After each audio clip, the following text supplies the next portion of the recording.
کسی خاتون کو کسی مرد کو حال پوچھ لو، اس کا دوسرا ہی میسج آ جائے گا، ہاں جی پہلے میں کپڑے سلائی کرتی تھی یا پہلے میں یہ کام کرتا تھا، اب میں نے بند کر دیا، مجھے پریشانی بنی ہوئی ہے۔ ہمیں پتا ہے کہ مانگنا اس نے پیسے مانگنا، اب وہاں پہ تو پتہ ہی نہیں چلتا کہ کون صحیح ہے کون غلط ہے، کیونکہ فراڈ سب چل رہا ہے جس کی وجہ سے دوسرے حقداروں کا بھی حق مارا گیا۔ لیکن یہاں پہ تو آپ کو نظر آ رہا ہے کہ ان ممالک کے مسائل کیا ہیں، ہم بھی پروگراموں میں بتاتے رہتے ہیں، یہ لوگ خود بھی بتاتے رہتے ہیں سوشل میڈیا پہ آ کے کہ ہمارے پاس کھانے کے لیے کچھ نہیں ہے۔ تو یہاں پہ یہ جو سستی کی جا رہی ہے، میرا خیال ہے کہ یہ بہت بڑی ایک ہماری، اسے آپ کہہ سکتے ہیں صرف سستی نہیں، یہ گناہ بھی ہے، اور آپ کے پاس وہ وسائل بھی ہیں کہ آپ ان کی مدد کر سکتے ہیں۔ ایک فیملی کے ساتھ میری بات ہوئی، انہوں نے کہا جی ہمارے تو کئی رشتہ دار جرمنی میں بیٹھے ہوئے، کئی ہمارے انگلینڈ میں بیٹھے ہوئے، لیکن جب ہم ان کو کبھی یہ ریکویسٹ کر بھی دیں تو وہ الٹا ہمارے لیے مدد کیا کرنی، ہماری انسلٹ کرنی شروع کر دیتے۔ یہاں پہ آپ دیکھیں، اگر میں نے کئی دفعہ پروگراموں میں کہا کہ اگر ایک فیملی کی بھی آپ کفالت کرنی شروع کر دیں، ہو سکتا ہے 1-2 سال بعد ان کا کوئی سسٹم بن جائے، وہ امریکہ چلے حالات خراب ہے، کینیڈا آسٹریلیا کسی ملک میں بھی UN والے بھیج دیتے ہیں۔ تو میرا خیال ہے آپ یہ بھی کر سکتے ہیں کہ یار ایسا کر لیتے ہیں کہ آپ کو ہم کچھ خرچہ دیتے رہتے ہیں، لکھتے جاتے، یہ بطور قرض ہوگا، جب آپ اگر چلے گئے وہاں پہ امریکہ کینیڈا تو یہ قرضہ ہمیں واپس دے دیجیے، اور اگر آپ نہ گئے تو ہم آپ کو چھوڑ دیں گے، پھر وہ کہاں سے دیں گے؟ دیکھیے اس طرح کوئی نہ کوئی طریقہ نکالنا چاہیے۔ بڑے مجبور ہو کے لوگ ہمیں لکھتے ہیں، اور وہ پھر بیچارے کہتے ہیں کہ ہمارا نام نہ لینا۔ میں ان کے رشتہ داروں کو جانتا بھی ہوں، یہ نہیں کہ میں جانتا، وہ کہتے ہیں یار ہمارا نام نہ لینا، وہ ہماری پھر اور فون کر کے بےزتی کریں گے۔ تو آپ سارے یہ نہ کہیں، ہوتا ہے یہ کسی کے اوپر پروگرام کرے، وہ کہتا ہے یہ میرے پہ ہی آ رہا ہے، پتہ نہیں پروگرام، لیکن جو اصل مقصد بتانے کا اس طرف توجہ دینی چاہیے، اس طرف دھیان دینا چاہیے۔ اب کئی ایسی جگہ ہے، فرض کرے نیپال ہے، سری لنکا ہے، یہ جو میں نے ممالک کے نام لیے، ملیشیا وغیرہ، وہاں پہ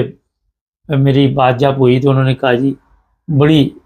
تکلیف کی زندگی ہم گزار رہے ہیں۔ میں کئی دفعہ یہ چیزیں آپ کو بتا چکا ہوں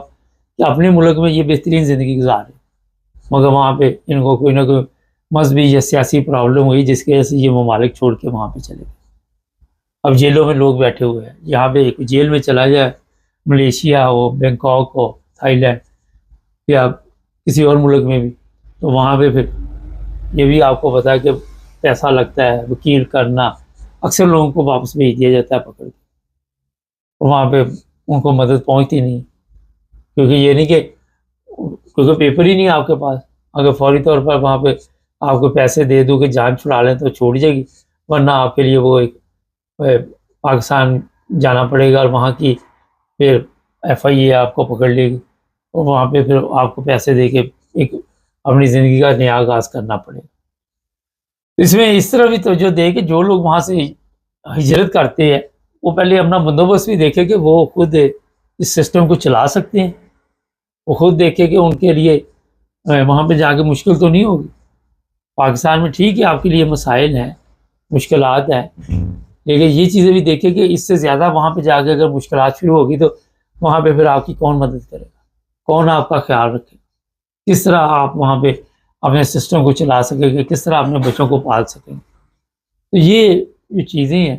ان کی طرف بہرحال میں نے کہا تھا مختصر آپ کو توجہ دو۔ سفید پوشی بھی ہوتی ہے، شرم بھی ہوتی ہے لوگوں کو، لوگ کہہ بھی نہیں سکتے، لوگ ریکویسٹ بھی نہیں کر سکتے، تو بھوکا ہو تو آپ کو خود خیال کرنا چاہیے۔ اور جو بھی لوگ ہمارے پروگرام سنیں انہیں چاہیے کہ اگر ان کے رشتہ دار ان ممالک میں بیٹھے ہوئے فوری طور پر ان کے ساتھ رابطہ قائم کریں، ان کے مسائل پوچھیں، جس طرح میں نے آپ کو مشورے دیے ہیں اس طرح آپ بطور قرضہ ان کو دے کے کم از کم ان کو ایک دفعہ سسٹم پہ لا سکتے ہیں، ان کے مسائل کو کچھ نہ کچھ ہیلپ کر کے کوشش کر سکتے ہیں کہ حل ہو جائیں، اور شاید ان کے لیے آپ میرا خیال ہے کہ اگر تھوڑی سی بھی مدد کریں، تھوڑا سا حوصلہ دیں تو ان کا فیوچر، ان کے بچوں کا فیوچر کل کو اچھا بن سکے۔ امید کرتے ہیں آج کا پروگرام آپ کو اچھا لگا ہوگا، چینل کو سبسکرائب کریں، جڑے رہیں ہمارے ساتھ۔